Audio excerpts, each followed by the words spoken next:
Obat Hati, Renungan Harian, Jangan Kita Melupakan Sejarah, oleh George R. Knight. Jangan lewatkan renungan hari ini, Tuhan punya pesan khusus untukmu hari ini. Judul renungan hari ini, Gerakan Bulan ke-7. Ayat renungan hari ini, Imamat 23 ayat 27. Akan tetapi pada tanggal 10 bulan yang ke-7 itu ada hari pendamaian. Pengharapan timbul kembali di antara para penganut ajaran Miller penanti kedatangan kedua kali yang telah menjadi agak lesu pada bulan Agustus tahun 1844, ketika seorang pendeta Metodis bernama Samuel S. Snow menunjukkan dari Alkitab bahwa mereka telah melihat tanggal yang salah untuk penggenapan nubuatan 2300 hari dalam Daniel 8 ayat 14. Miller sendiri telah mengemukakan logika pemahaman baru tersebut dalam sebuah artikel di Signs of the Times pada tanggal 17 Mei tahun 1843. Saat itu ia berpendapat bahwa kedatangan Kristus yang pertama telah menggenapi perayaan musim semi dalam tahun upacara yang ditetapkan dalam Imamat 23. Tetapi perayaan musim gugur atau bulan ke-7 perlu dihubungkan dengan kedatangan Kristus yang kedua. Logika itu cukup masuk akal.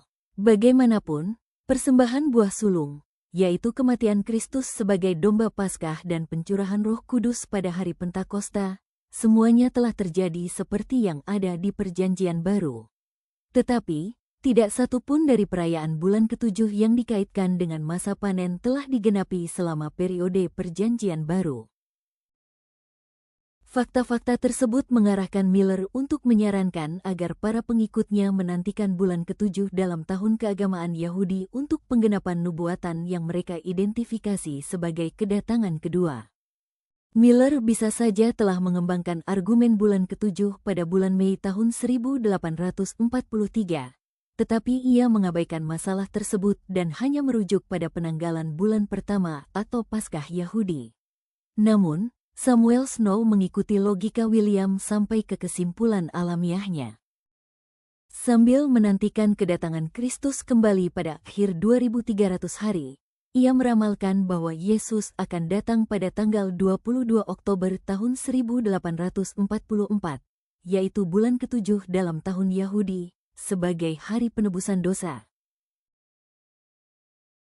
Snow pertama kali menerbitkan temuannya dalam The Midnight Cry pada tanggal 22 Februari tahun 1844, tetapi tidak seorang pun siap mendengarkannya.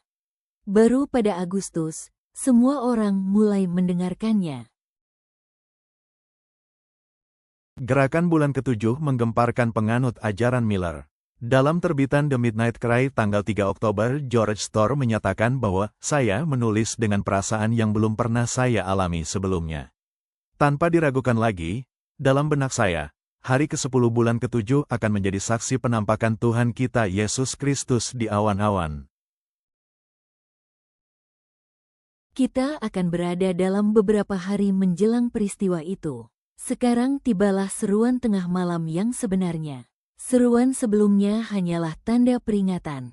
Sekarang yang sebenarnya sudah terdengar, dan oh, betapa khusyuknya saat itu.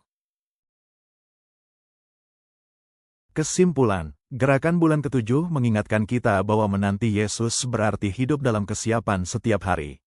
Bukan soal mengetahui waktunya, tetapi menjalani hidup dengan pertobatan, kesetiaan, dan pengharapan yang sungguh. Hari pendamaian memanggil kita untuk memeriksa hati dan menyerahkan hidup sepenuhnya kepada Tuhan.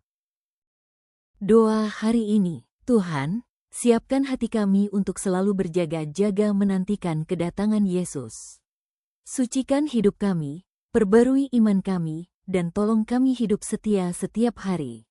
Dalam nama Yesus kami berdoa. Amin.